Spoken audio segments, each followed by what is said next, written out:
welcome to today's episode. Watching MD90 live here in Lusaka, here in Zambia. So stay tuned till the very end. Don't click out and subscribe if you haven't already. Well, as you may be aware, former Lusaka Province Minister and Copper Belt Minister Bowman Lusambo has been in court for a number of cases that he has ever since leaving government in 2021 when Edgar Lungu lost those elections. So an update in one of the court cases that he has is this.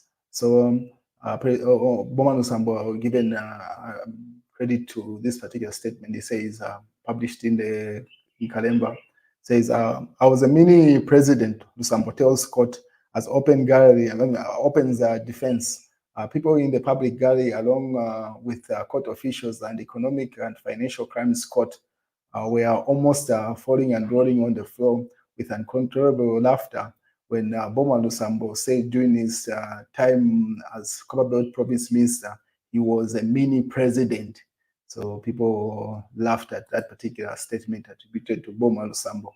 Appearing before magistrate Fides Mahundu in a corruption-related case, Bulldozer said he had supervisory powers over over the office of the vice president, the army, among other government agencies.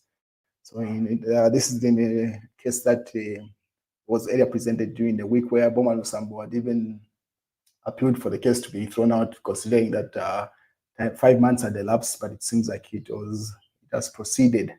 So part of the defense, it says, first and foremost, I wanted to put it on record that my wife, Nancy Natasha Mananse, she is wrongfully or wrongly in this court. There is nothing she has done, he explained. So he's simply trying to get his wife off the case, saying everything that is being mentioned here has to do with him, according to Bowman Lusambo's defense there. And then he went further to update the court of termination. He says,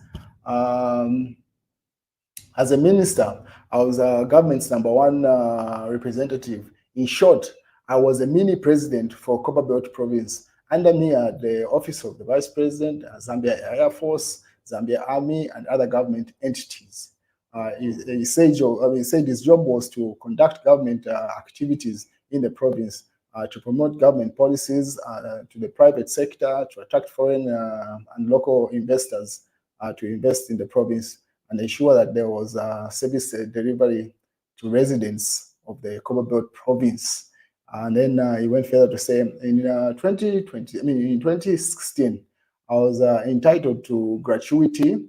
And then in 2018 to 2019, we had a mid-term gratuity at the end of Parliament, and had a full gratuity totaling to 2.5 million kwacha. As a minister, under the current government constitution, we do not get gratuity, we get salaries and allowances. He said in 2018, Lungu transferred him to Lusaka province as a provincial minister, and in 2021, he was re-elected as Kabushi Member of Parliament. So pretty much he was simply stating to say the sources of his income can be traceable. And then the trial continues on Monday, 9th September. And then FDD President Edith Nawakwi and Beriba Changala, Emmanuel Mwamba refused to see detainees at Lusaka Central Police. So that's an update coming from the Patriotic Front. So those three individuals wanted to see some detainees. So they say they're at Lusaka Central Police. This was on the Patriotic Front page where they were streaming. So at Lusaka Central Police, where FGD President Edith Nawakwi, activist Beriba Changala, and PF Publicity and Information member of the Central Committee, Emmanuel Mwamba, visiting two Gen Z incarcerated youth activists, and former Kafue Mayor Thomas Zulu, detained for 12 days now. So he says they've been detained for 12 days, and they went to pay them a visit, which they've been denied, and then they decided to update the nation with what's going on with those individuals there. And then Munia Zulu says, if power problems are not handled well, the economy will completely shut down. the government for once listen to the solutions we have. That's Samia Zulu, amazing member of parliament. He went further to even put up a quotation. It seems like, how many Zambians will afford solar system in their homes?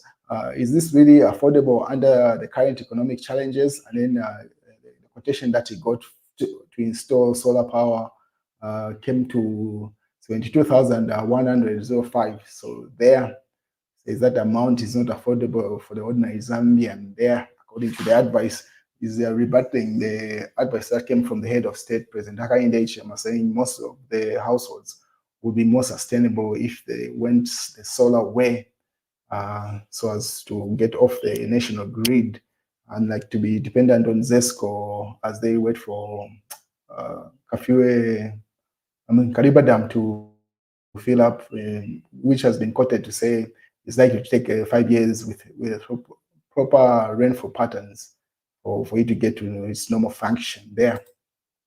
Muniazulu goes further to say, obviously you can see those statements that he put up there, say Boston and Jara, and then he quotes a number of things there. That's the Lumezi member of parliament there. And then this is in the mass newspaper, say our leaders choose who must die and live.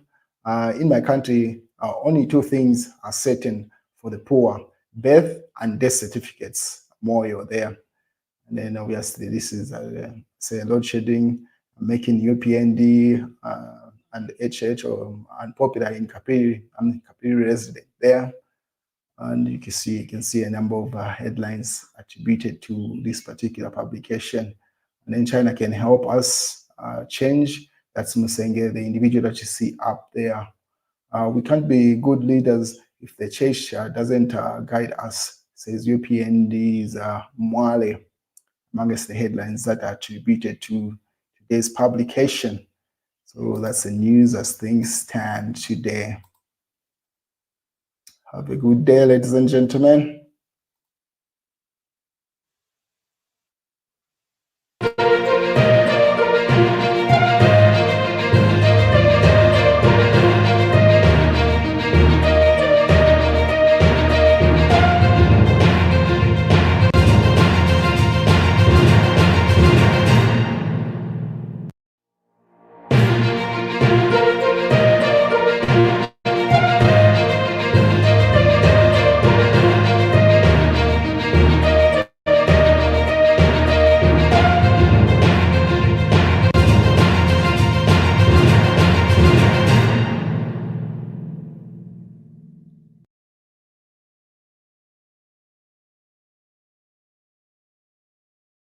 My name is MD90 and welcome to my YouTube channel. If you're not subscribed to the channel, make sure you hit that subscribe button, turn on